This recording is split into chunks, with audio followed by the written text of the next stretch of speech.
मैं हूं आपकी आवाज, और आज हम साथ में खोलेंगे उस किताब का रहस्य जो समय को सिर्फ घड़ी नहीं, भगवान मानती है।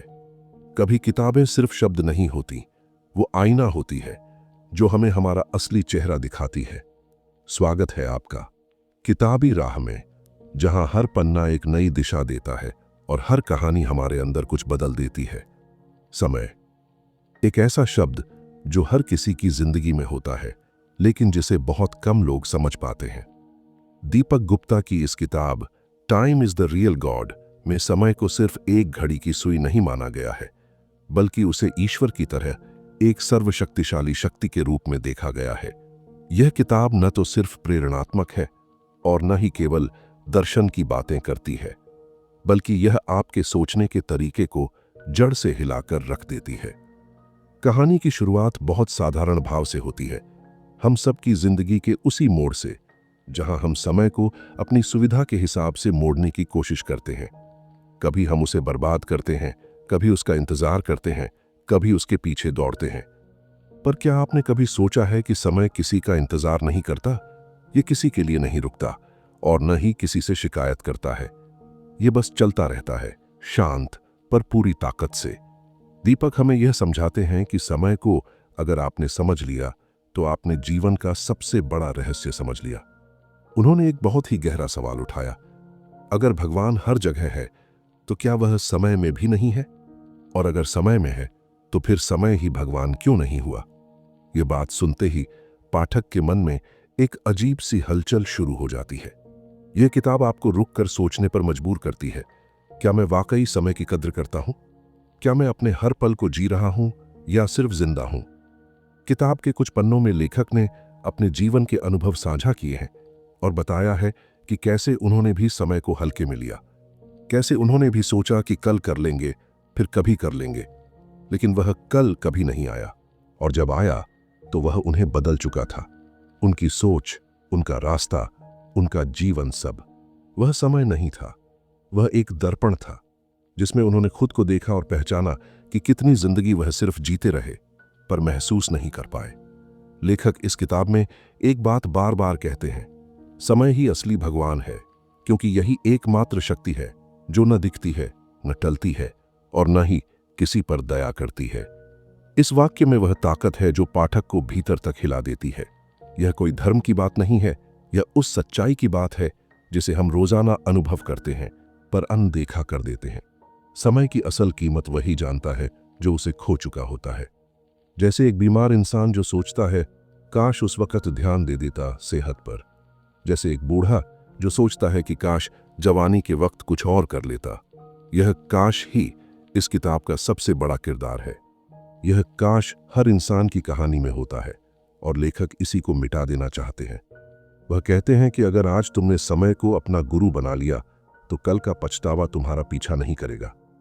इस किताब में समय को एक भगवान की तरह पूजने की बात नहीं की गई है, बल्कि उसे समझने की बात की गई है। उसे अपना साथी, मार्गदर्शक और सबसे बड़ा शिक्षक मानने की बात की गई है। समय सबको बराबर मिलता है, राजा को भी और रंक को भी, लेकिन फर्क तब होता है जब कोई उसे गिनता है और कोई उसे जीता है। लेखक ने एक अद्भुत उदाहरण से समझाया है। मान लीजिए आपके पास हर सुबह 46,400 रुपए आते हैं और रात को वो खत्म हो जाते हैं। आप क्या करेंगे? कोशिश करेंगे कि एक भी रुपया बेकार ना जाए। लेकिन जब बात 46,400 सेकंड की आती है तो हम उसे ऐसे ही गवा देते हैं। यही तो जीवन की सबसे बड़ी विडंबना है। जो दिखाई देता है उसकी कीमत हम जानते हैं और जो अनदेखा है उसे हम व्यर्थ समझ लेते हैं। किताब में एक और बात बहुत प्रभावशाली है। समय कभी आपको धोखा नहीं देता, वह बस आपके निर्णयों का परिणाम लौटाता है।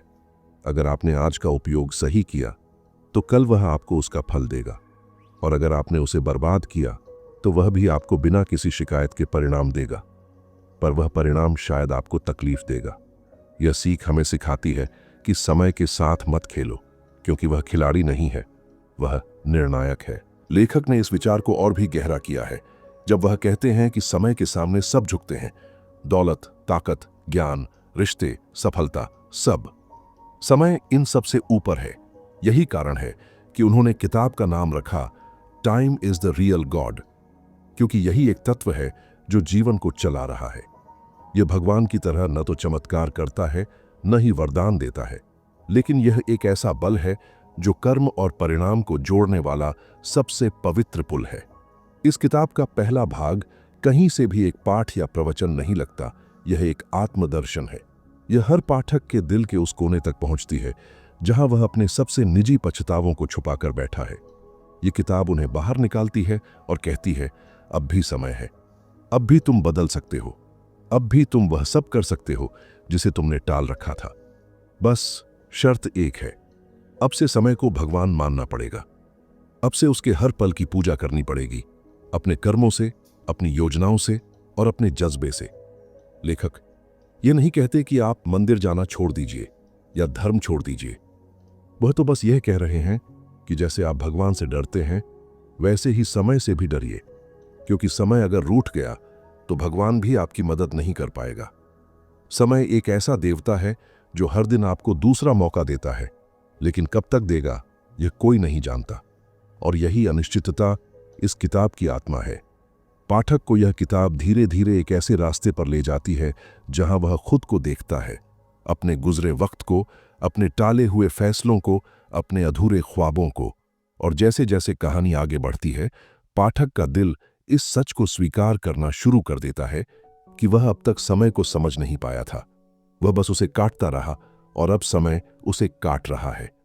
इस किताब का पहला भाग एक दर्पण है, एक ऐसा दर्पण जो आपको आपका असली चेहरा दिखाता है। वह चेहरा जो समय से बचता रहा, भागता रहा, पर अब उसे रुक कर देखना पड़ेगा।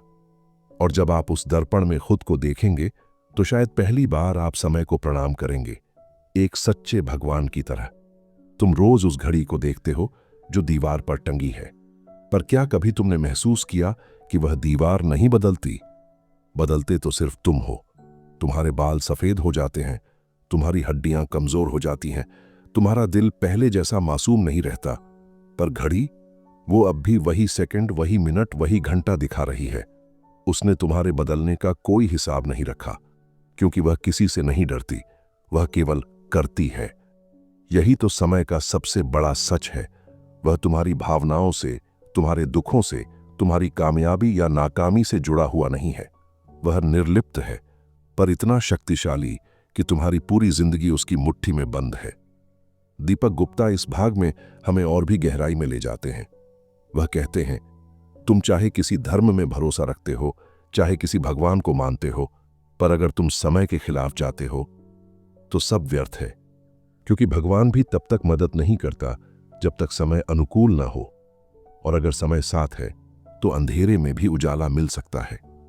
वह उदाहरण देते हैं, एक किसान जिसका बीज सबसे उत्तम है, मेहनत भी कर रहा है, लेकिन अगर वह गलत मौसम में बोता है तो क्या वह फसल पाएगा? नहीं। समय ही वह मौसम है जो तय करता है कि तुम्हारे कर्म फल देंगे या नहीं। इस किताब का दूसरा भाग एक रहस्य खोलता है। समय केवल चलने वाली चीज नहीं, वह चेतना है। वह तुम्हारे कर्मों को देख रहा है। वह एक मौन जज की तरह तुम्हारे हर फैसले का मूल्यांकन करता है और फिर बिना कुछ कहे धीरे धीरे उसका परिणाम तुम्हारे सामने रख देता है। यहां लेखक भावनाओं का एक अलग ही आयाम खोलते हैं, पछतावे का। उन्होंने कहा है कि इंसान का सबसे बड़ा शत्रु कोई बाहरी नहीं, उसका अपना बीता हुआ समय होता है, जिसे वह बदल नहीं सकता। और वही अतीत जब मन में बसा रह जाता है तो वह इंसान को खा जाता है। यही कारण है कि उन्होंने time is the real God का अर्थ केवल डर या अनुशासन से नहीं, बल्कि मोक्ष से भी जोड़ा है। कितनी बार तुमने किसी को कहते सुना होगा, काश उस दिन मैंने वो फैसला किया होता, काश मैंने थोड़ी हिम्मत दिखाई होती, काश मैं थोड़ा और वक्त देता रिश्तों को। ये सब काश नहीं, ये वो प्रार्थनाएं हैं जो कभी की जानी चाहिए थीं, लेकिन समय निकल गया। और यहीं लेखक हमें ठहरने को कहते हैं। एक पल के लिए, आज, अभी रुक जाओ, अपने चारों ओर देखो। क्या तुम वाकई समय का सम्मान कर रहे हो, या फिर तुम भी उस भीड़ का हिस्सा बन गए हो जो दिन को काट रही है और रात को पचता रही है? दीपक हमें एक बहुत खूबसूरत पंक्ति में समझाते हैं, समय वो पुस्तक है जिसे तुम रोज पढ़ सकते हो, लेकिन अगर एक दिन भी छूट गया तो कहानी अधूरी रह जाएगी। यह पंक्ति एक साधारण वाक्य नहीं, यह एक चेतावनी है। क्योंकि जीवन की कहानी किसी किताब की तरह दोबारा शुरू नहीं होती। इस भाग में लेखक ने रिश्तों और भावनाओं पर भी विशेष रूप से बात की है।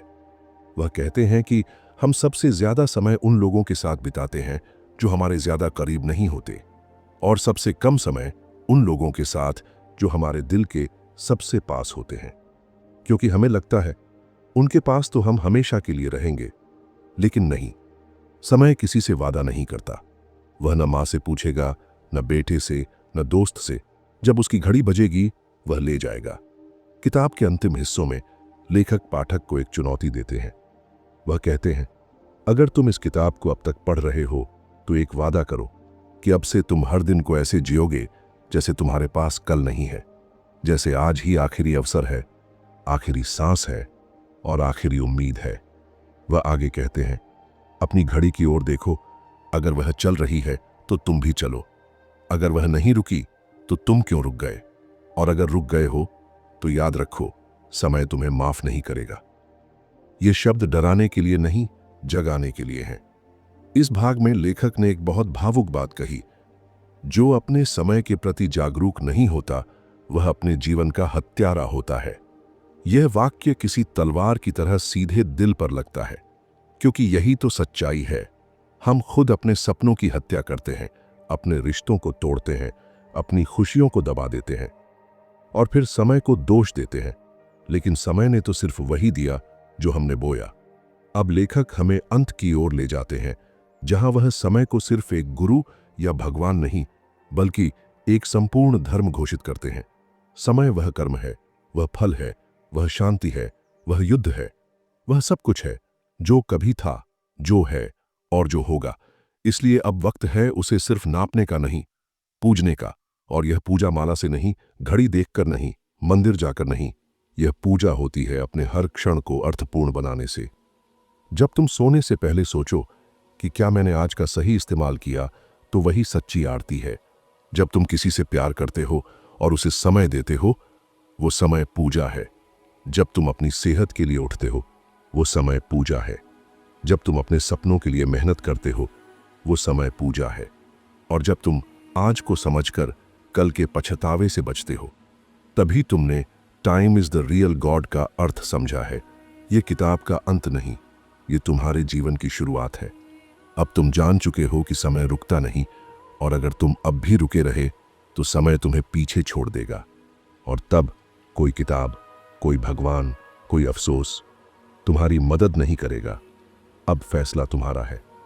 तो ये थी आज की किताब से वो बातें जो शायद आपके दिल में हमेशा के लिए बस जाए। अगर आपको लगा कि एक पन्ना, एक विचार या बस एक शब्द ने भी आपकी सोच को छुआ है, तो किताबी राह को जरूर सब्सक्राइब करें, क्योंकि हम हर बार लाते हैं वो किताबें जो सिर्फ पढ़ी नहीं जाती, महसूस की जाती है। मिलते हैं अगली रहस्यमयी और रूहानी किताब की राह पर, सिर्फ किताबी राह में।